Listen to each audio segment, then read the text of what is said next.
Bueno, muchas gracias por los aplausos. No estoy acostumbrado, soy árbitro. Por supuesto.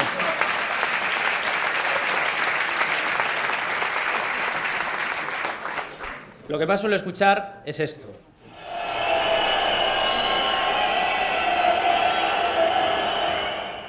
No es el mejor ambiente para trabajar, pero ahora mismo si a los árbitros nos quitasen esto, cuando menos nos sentiríamos un poquito raros, un poquito extraños.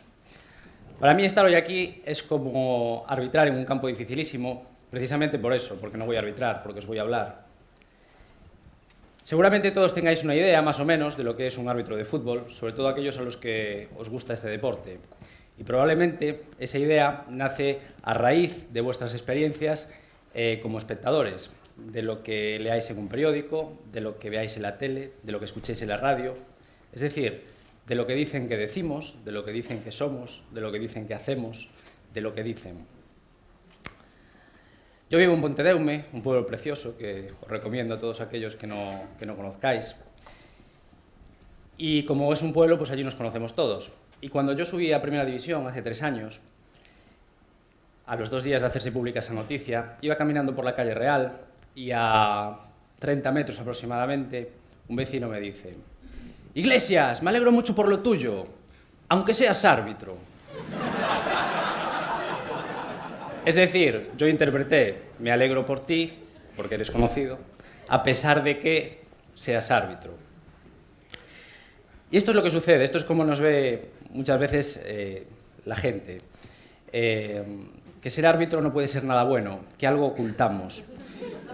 Tal vez una tendencia masoquista, tal vez alguna extraña mutación, y muchos nos ven así.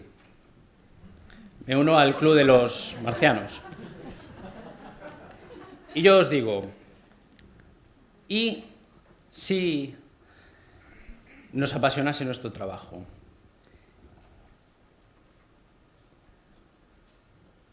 ¿Y si trabajásemos como cualquier deportista?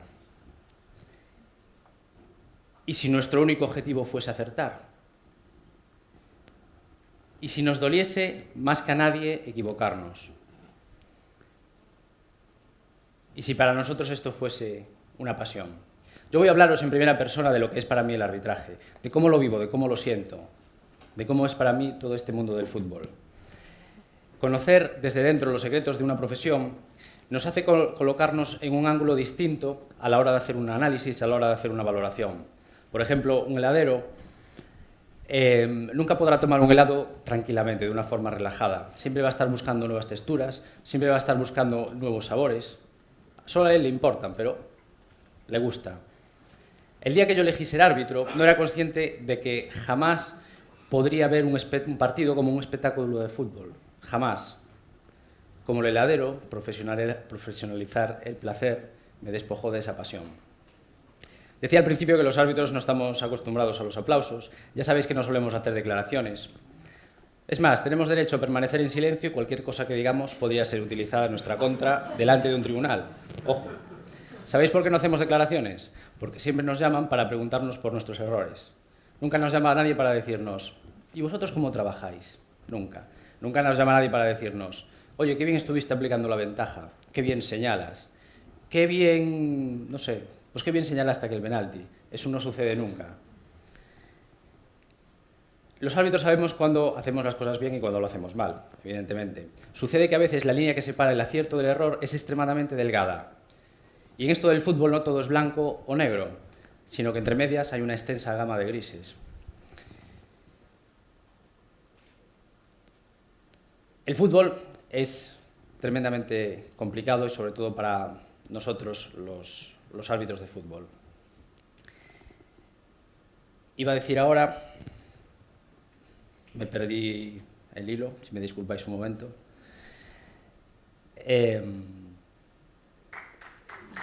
Muchas gracias, muchas gracias, muchas gracias. Muchas gracias. Bien, yo empecé a arbitrar con 14 años. Tuve la gran suerte de que mis padres siempre se preocupasen de que tanto mis hermanos como yo hiciésemos deporte, algo fundamental. Y por aquel entonces se deshizo el equipo de fútbol en el que yo jugaba y mi padre me dijo: hay un cursillo en Ferrol para ser árbitro de fútbol, ¿qué te parece si probamos? Yo inmediatamente le contesté que no, por dos motivos. El primero, no me atraía nada la idea de ser árbitro de fútbol. Y segundo, mucho más importante, ¿qué iban a pensar mis amigos? Aquello era como una traición, era como pasarse al enemigo. Y yo tenía una reputación como futbolista. Pues bien, mi padre insistió y me volvió a decir, bueno, vamos hasta allí, probamos, y si no te gusta, hacemos otra cosa. Yo, por no contradecir a mi padre, me presenté allí, y allí nos fuimos los dos a la delegación de árbitros de Ferrol. La verdad es que me acogieron muy bien, yo era el más pequeño de todos, con mucha diferencia, solo tenía 14 años, y nada más entrar me dieron un libro gordo, que resultó ser un reglamento de fútbol, un tocho. Pues con ese tocho me fui a mi casa y después de 2 o 3 clases de reglas de juego me pusieron un partido de juez de línea.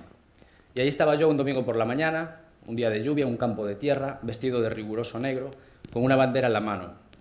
Una bandera que no era otra cosa que un palo de fregona cortado a la mitad con un trapo blanco grapado. Y descubrí que estar allí me gustaba, y os voy a decir por qué.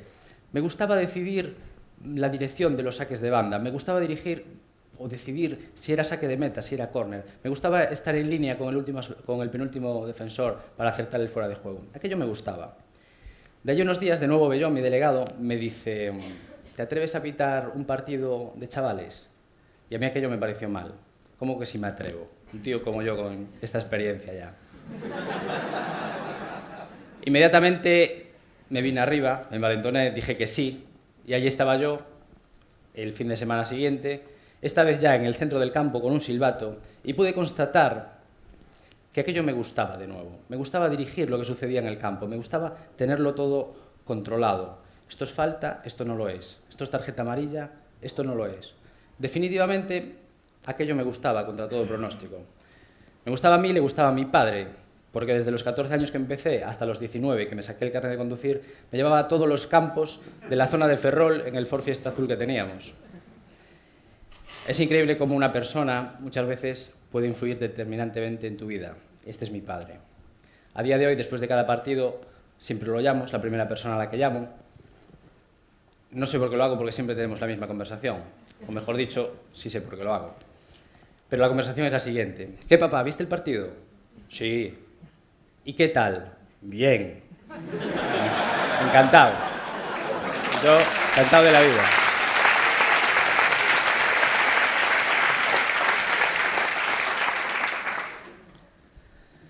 Después de 23 años, cientos de partidos, miles de mojaduras, de viajes, decisiones correctas, incorrectas, pues aquí estoy. Pero me gustaría explicaros por qué existimos los árbitros de fútbol, por qué existe nuestra figura. Fijaos, todo empezó aquí, en la taberna Freemasons en Londres. En 1863, un grupo de 12 clubs comenzaron una serie de reuniones con el objeto de hacer un reglamento común a todos los equipos. De esas reuniones salió un reglamento formado por 13 reglas, hoy en día son ya 17 y los árbitros siempre decimos que son 18 si añadimos a todo esto el sentido común. Pues bien, el fútbol moderno se inició como en las escuelas privadas, como un deporte de caballeros y donde no se entendía que un caballero pudiese realizar una falta de forma deliberada, aquello estaba muy mal visto. Fieles a estos orígenes de deporte de caballeros, los capitanes de los equipos resolvían cualquier disputa que había, pues hablando entre ellos. Pero a medida que aumentaba el interés de lo que estaba en juego, a medida que aumentaban esas disputas y las quejas, todo iba muy mal. Y todo ello desembocó en la aparición de una figura externa, una figura inapelable, con un especial sentido de la justicia, que decidiese sobre todo aquello perteneciente al terreno de juego. Y es así como nace la figura del árbitro de fútbol. Pues bien, llegado a este punto, el fútbol actual es además de un deporte, es un negocio, un show, un circo para muchos, una religión para otros. Lo rige la FIFA, a la que pertenecen, fijaos, 209 países. En los últimos años en España ha habido un gran boom, gracias a los éxitos de la selección española, que han sido capaces de ganar 2 Eurocopas y un Mundial. Y futboleros o no futboleros, a nadie nos ha pasado desapercibido. Fijaos.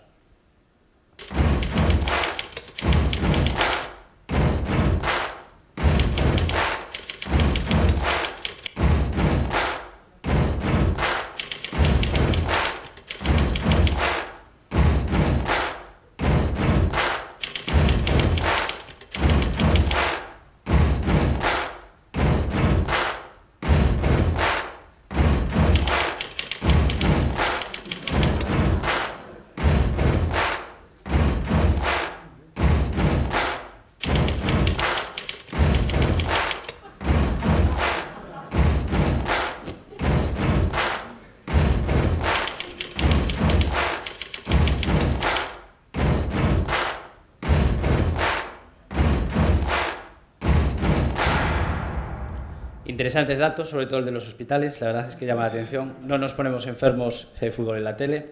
Pues todo esto y mucho más mueve el fútbol, como sabéis. Un deporte donde no hay enemigo pequeño, donde se juega mejor con 10 que con 11, donde hay jugadores de dibujos animados y cenicientas en los grupos de clasificación, y los penaltis, una lotería. Además, lo que sucede en el campo se queda en el campo. Eso sí, hay que seguir trabajando, porque lo más importante son los 3 puntos. Ya sabéis, además, que en los derbis no hay favoritos, pero no os preocupéis, entrenador nuevo, victoria segura. Como decía Buyadín Boskop, fútbol es fútbol.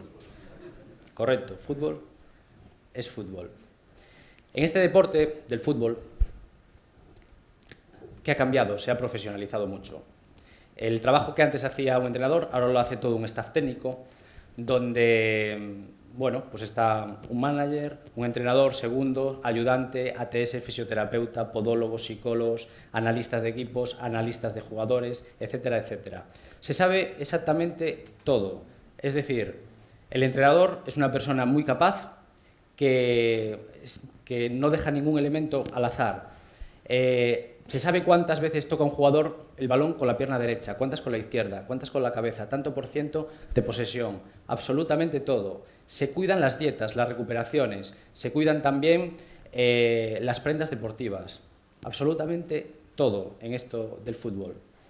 Pues en este mundo que os estoy narrando, que os estoy contando así a pinceladas, habitamos nosotros, los árbitros. Cada temporada 20 árbitros con sus respectivos asistentes salen a los terrenos de juego de la mejor liga del mundo.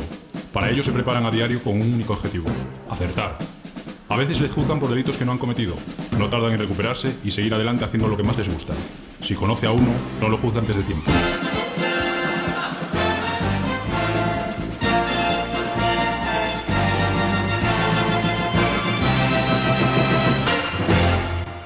Quizás si se nos conociese más, se nos entendería mejor, ¿o no? En España somos 20 árbitros en Primera División, 22 en Segunda, 120 en Segunda B y así sucesivamente hasta los 14.000 aproximadamente que somos en este país. Sin duda creo que soy un privilegiado, a pesar de lo que pueda pensar mi vecino, el de la calle Real. Pues bien, en este mundo tan profesionalizado, los árbitros no nos hemos quedado atrás. Formamos equipos formados por un árbitro, 2 asistentes, un cuarto árbitro y además hay una quinta persona, un informador, que nos viene a evaluar a cada partido. Trabajamos a diario físicamente con el objetivo de dar cobertura a este fútbol más rápido, más intenso. Recorremos en cada partido entre 11 y 13 kilómetros, lo mismo que cualquier centrocampista de cualquier equipo. Obviamente conocemos el reglamento y sobre todo el espíritu de las reglas del juego. Vemos mucho fútbol, sobre todo en nuestros partidos, para tratar de mejorar, para conocer a los equipos, a los jugadores. Nos movemos en el campo utilizando un sistema de diagonal, tratando de dejar el balón a nuestra derecha y este sistema está diseñado para dar cobertura de la mejor manera posible a lo que es un partido de fútbol. ¿Pero por qué es difícil arbitrar? Hace poco en una cena estaba con un amigo, con un exárbitro y después de hablar todo el tiempo de fútbol, por supuesto, de arbitraje, me decía: Nacho, olvídate, en el fútbol solo hay penaltis y fueras de juego. Lo demás es un arte, es la vida, solo tienes que acertar. Yo me fui a la cama con esta frase filosófico, futbolístico, arbitral, y efectivamente, en los partidos lo fundamental es acertar en las decisiones importantes, como en la vida, supongo.